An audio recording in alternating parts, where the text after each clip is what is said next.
Preparing for the worst is a drag. No one likes to think about it. And if you don't watch out, inaction means that when you do get ransomed and breached, your first thought is not, let's go get the disaster manual and see what it says. It's just to panic. Today, ProServeIT's Eric Sugar walks you through a crash course in developing a disaster recovery plan for your small business. Don't panic. Help is on the way in the form of today's cyberwork hack.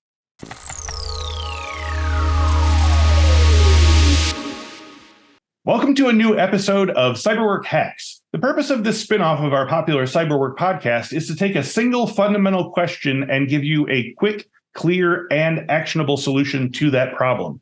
So today's guest is Eric Sugar of ProServeIT. We recently recorded an episode with Eric on the concept of disaster recovery as a vocation, as something that small and medium businesses need to do. So for our hacks episode, we want to just get down to the very rudiments and talk about what's involved in getting started with a disaster recovery plan. So thank you for joining me today, Eric. Thanks, Chris. Excited to be here. So first of all, can you give us a very brief explanation of what a disaster recovery plan means, especially as regards like a small and medium business? What are we trying to accomplish here? Yeah, so a disaster recovery plan for a small and medium business is ideally a short document, less than 10 pages, or a checklist that tells everyone in the business what activities they need to do to go from business stopped and failed to business working, sending invoices, people doing their jobs again, and the estimated timeline it should take to do that. That's the very kind of basis description, and should be very consumable by non-technology people. Right. And yeah, and we mentioned this a little bit on the main feed as well, but lest you get overwhelmed by the idea of like the thousands of things that could conceivably happen to your business. Like ultimately at the end of this, you should have a very actionable kind of checklist of if this happens, then we do this. If this happens, we do this. Is that right? Yeah, absolutely. And then the last one would be if something else happens, like figure it out agilely. We've covered off the top 5.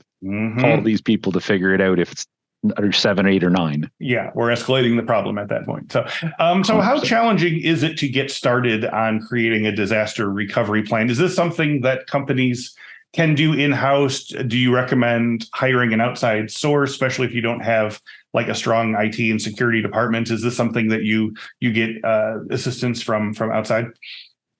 I'm a big fan in this space of this should be outside your business. The recovery process will be whatever it is will be painful, and it will not be happening during business hours.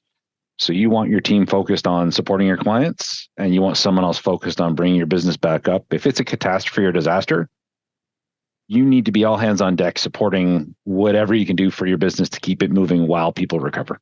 Right. Got it. Now, this is especially suited for people who are listening to this and saying, "Oh, that's exactly what I wanted to do. I'm studying a bunch of different things right now. Disaster recovery planning. That sounds right up my alley." Like, what should they be doing like right now to get themselves in a space where they could be qualified to do this kind of work?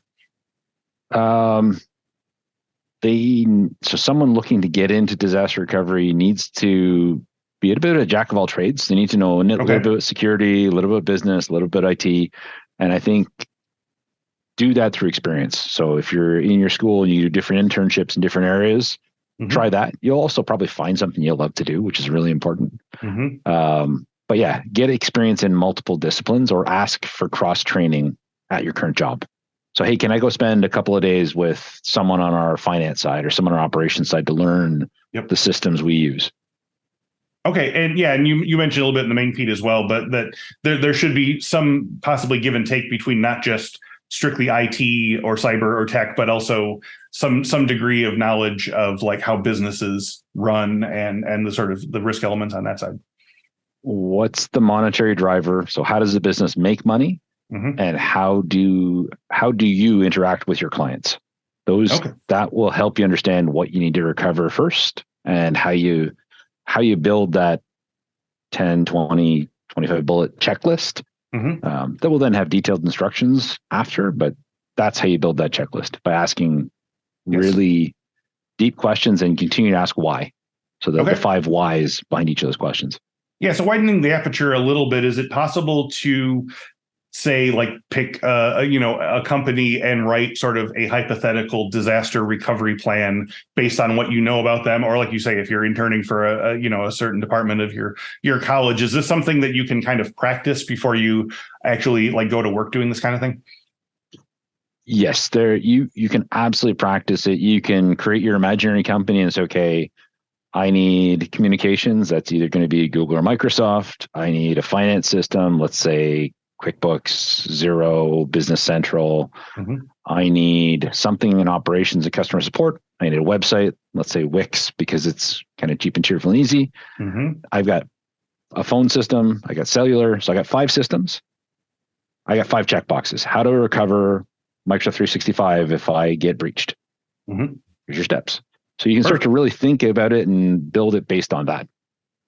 Great. That's perfect. So for people who are not currently in the business but want to get there and are learning these things and are building their, as you say, hypothetical companies and documenting them, can you talk about some things that you would want to see on a resume from a newcomer that indicates that they would be good in this space? On a resume, that's a great one. So we've found most of these people by talking to them. Mm-hmm. So the resume probably shows some experience in technology. It probably shows a bit of background in sales or business operations, and something in security, just saying like they've studied security plus. So maybe a security plus some Microsoft certifications or Google certifications, and some sort of business sales experience, whether it's a summer job or internship or something like that. Right. Got it. Okay. Yeah, that's a really good start. Now, I guess that's about all, I think. So, I guess the one last question here. If you want to make sure that you're sort of future-proofing your skills, I know you mentioned that in our previous episode that AI is definitely going to be a big part of it. Like, what are some things that you should avoid? What are some eggs that should not go in that particular basket to keep yourself fresh? So the one thing I would say is don't stop learning. Like, continue to learn. Don't stop what you're doing, Mm-hmm. and don't anchor in on I'm a Microsoft 365 email support person. Yes. Or I'm a desktop security admin. Mm-hmm. You want to be learning new topics and pushing the boundaries and stretching yourself. So find a new topic and have dedicated learning time in your calendar, whether at work or at home. That's the key, I think, to future-proof yourself. Nice. So if our listeners want to learn a little more about Eric Sugar or ProServeIT, where should they go online? For ProServeIT, www.proserveit.com is a great spot to find us. And you can find me on LinkedIn under Eric Sugar. And thanks, Chris. Great. Thanks very much, Eric. I really appreciate it. And thank you all for watching and listening to this episode. If this video helped you out, please share it with colleagues, forums, or on your social media accounts. And definitely subscribe to our podcast feed and YouTube page. You just type in cyberwork into any of them and you're on your way. There's plenty more to come. And if you have any topics that you want us to cover, drop them in the comments. As always, we'll see you in 2 weeks. Take care. Hey, if you're worried about choosing the right cybersecurity career, click here to see the 12 most in-demand cybersecurity roles. I asked experts working in the field how to get hired and how to do the work of these security roles so you can choose your study with confidence. I'll see you there.